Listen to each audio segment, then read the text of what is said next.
श्री स्वामी समर्थ. तुम्हा सर्वांचे स्वामी कृपा या चॅनलमध्ये स्वागत आहे. तर आजच्या या व्हिडिओमध्ये मी आज तुम्हाला अशी माहिती सांगणार आहे का त्याचा जर विचार केला ना तर तुमचं मन अगदी हलून जाईल. कारण आपण रोज देवाची पूजा करतो, देवाचे नाव घेतो, देवावर पूर्ण विश्वास ठेवतो, तरी घरात प्रगती का होत नाही? पैशांची आवक का होत नाही? सतत अडथळे, भांडणे, आजारपण, तणाव, नुकसान हे सगळं मागे का लागतं? खरोखर देव आपलं ऐकत नाही का? देव आपल्यावर रुसला आहे का? आपण कुठेतरी चुकत आहोत का? अशा या प्रश्नांचे आपल्या मनामध्ये असे ही प्रश्न उद्भवत असतात. तर हे प्रश्न म्हणजे याविषयी मी तुम्हाला एक संपूर्ण माहिती सांगणार आहे. तर ह्या गोष्टी आपल्या बाबतीत काय घडणार आहे, तर हा व्हिडिओ तुम्ही मनापासून ऐका. कारण आजपासून तुमचा विचार करणं, तुमचा दृष्टिकोन आणि तुमचं घरात भाग्यच बदलणार आहे. तर व्हिडिओ स्किप न करता शेवटपर्यंत नक्की पहा आणि अशाच नवनवीन व्हिडिओसाठी स्वामी कृपा या चॅनलला सबस्क्राईब करायला विसरू नका. बऱ्याच लोकांना वाटतं की देवाला फक्त फुलं वाहिली, आरती केली, धूप लावलं, मंत्र म्हटलं की घरात सुख समाधान येतं. पण सत्य असं नाही. देवाला बाहेर नाही, देवाला आपल्या आतमध्ये शोधायचं असतं. देव तुमच्या घरातील शांतीमध्ये आहे, तुमच्या बोलण्यात आहे, तुमच्या वागण्यात आहे, तुमच्या कर्मात आहे. आणि म्हणूनच कितीही पूजा केली तर या 7 चुका होत असतील तर देव तुमच्या घरी येणार नाही, उतरणार नाही आणि तुमची प्रगती कधीच होणार नाही. तर पहिली मोठी चूक आहे तर घरात सतत भांडण. हो, देव शांतीत वास करतो. जिथे भांडण, आरडाओरडा, राग, अपशब्द, कटुता, तिथे देव येऊ शकत नाही. तुम्ही कितीही निरंजन लावा, धूप लावा, कितीही मंत्र म्हणा, पण घरात वादविवाद होत असतील तर लक्ष्मीही रुसते आणि देवही दूर जातो. तर दुसरी चूक म्हणजे घरात नकारात्मक ऊर्जा निर्माण करणं. नकारात्मक शब्द, माझं काही होत नाही, मी अपयशी आहे, माझ्या नशिबात नाही, देव काही माझं ऐकत नाही, हे शब्द आहे. प्रत्येक गोष्ट नाही नाही म्हणायचं, प्रत्येक गोष्टीची सुरुवातच नाही म्हणून करायची. तर हे जे शब्द असतात तर हे आपल्या घराची प्रगती संपवतात. हो मित्र, म्हणजे देवाला दोष देण्यापेक्षा आपण स्वतःला प्रोत्साहन देणे अधिक गरजेचे आहे. तिसरी मोठी चूक म्हणजे घरात पडलेली अस्वच्छता. देव स्वच्छतेचा प्रतीक आहे. ज्या घरात पसारा भरला आहे, धूळ आहे, कपडे वास देत आहेत, फरशी चिकट आहे, सिंकमध्ये भांडे पडली आहे घरात, तर त्या घरातून प्रगती बाहेर पडते. देवाला स्वच्छ घर आवडतं, स्वच्छ मन आवडतात. जर तुम्ही देवघरामध्ये, काहींच्या घरामध्ये देवघर असतं पण अक्षरशः महिनाभर 8-8, 10-10 दिवस, 15-15 दिवस हे लोक पूजा करत नाही, तर अशा घरांची प्रगती कधीही होत नाही. तर इथून देव बाहेर पडतात. तर चौथी चूक जे आहे, कर्म. आपण कर्म करत नाही. देवाला फक्त प्रार्थना नाही तर प्रयत्नही हवेत. लोक म्हणतात की देवावर सोपवलंय, पण देव म्हणतो की मी तुझ्यासोबत आहे, पण चालायचं तुलाच आहे. तुम्ही फक्त प्रार्थना करून बसलात आणि प्रयत्नच नाही केले तर प्रगती होणार नाही. तर प्रगती तुमच्याकडे कशी येणार? 5वी चूक आहे तर आईवडिलांचा अनादर.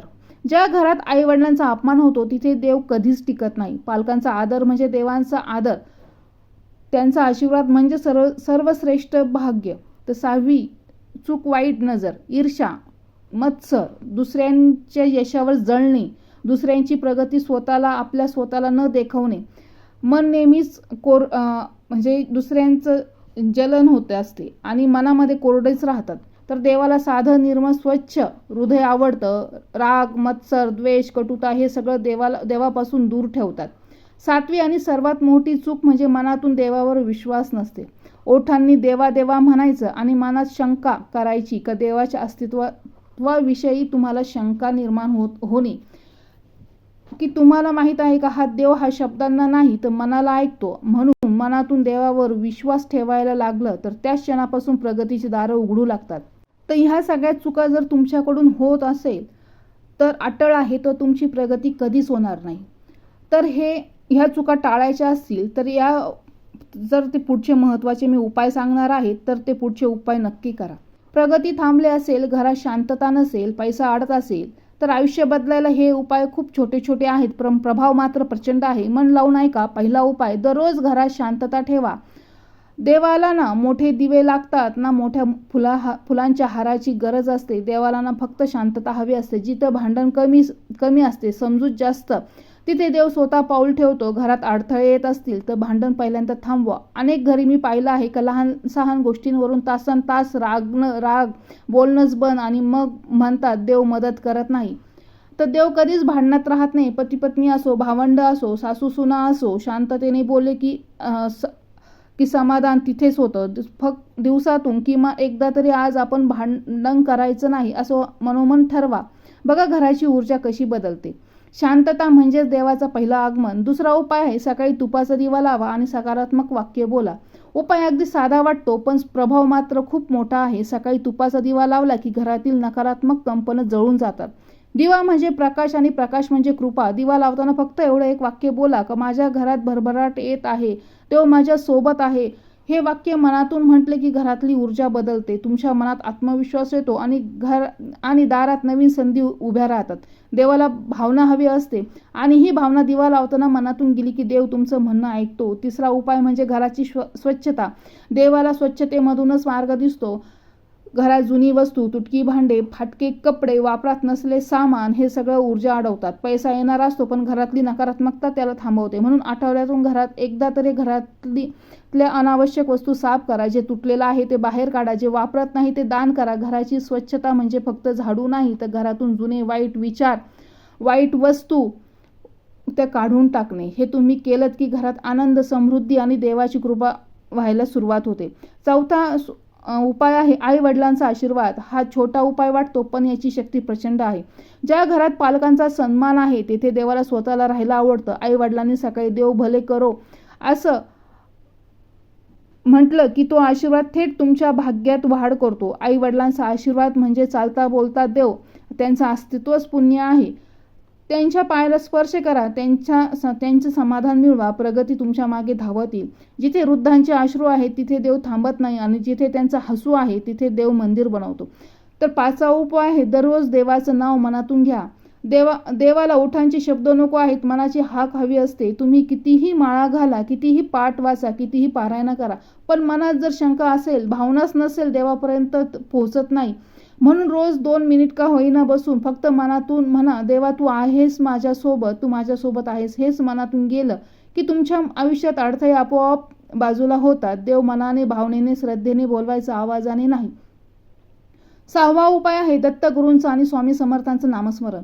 हे नाव जिथं घेतलं जातं तिथे नकारात्मक ऊर्जा टिकूच शकत नाही. अनेकांना अनुभव आहे. श्री स्वामी समर्थ किंवा दत्तगुरूंचे नाव घेतले की घरातील भांडण थांबतात, मन शांत होतं, वाईट विचार दूर होतात. कारण हे नाव कंपनं बदलतं, वातावरण बदलतं आणि तुमचं भाग्यही बदलतं. सकाळ संध्याकाळ श्री स्वामी समर्थ किंवा अवधूत चिंतन म्हणा. बघा घरात कसा सकारात्मक ऊर्जा पसरते. नामस्मरण म्हणजे आध्यात्मिक सुरक्षा कवच आहे. जिथे ही कवच आहे तिथं अडचणी जवळही येत नाही. सातवा उपाय आहे कर्म करा, प्रयत्न करा. देव म्हणतो की मी आहे, तुला फक्त चालायचं आहे. आपण प्रयत्न नाही केलात, मेहनत नाही घेतली तर देव चमत्कार कशी करेल? अशी अपेक्षा ठेवली तर देवाच्या नियमाविरुद्ध आहे. देवाला तुमचं कर्म पाहून मदत करायला आवडतं. तुम्ही पाऊल टाकतात की देव तुमच्या सोबत धावतो. देव तुमच्यासाठी दार उघडून ठेवील पण दारातून चालून जाणं तुमचंच काम आहे. म्हणून नुसती पूजा नको, प्रयत्न वाढवा. देव तुमच्या मागे उभा राहील. तर हे 7 उपाय आयुष्य बदलणारे आहेत. हे उपाय केले की घरात शांतता येते, नकारात्मक ऊर्जा निघून जाते, लक्ष्मी प्रवेश करते आणि देवाची कृपा स्वतः मार्ग बनवते.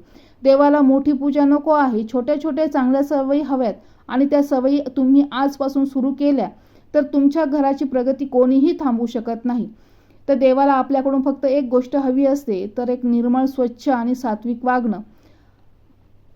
देवाला भावना हवी असते, भक्ती हवी असते पण खरी भक्ती म्हणजे फुलं वाहणं नाही तर वागणं, योग्य ठेवणं. हे तुम्ही स्वीकारलं की तुमच्या घरात प्रगतीचं, सुखाचं, शांततेचं, धनाचं, आरोग्याचं दार उघडायला सुरुवात होते.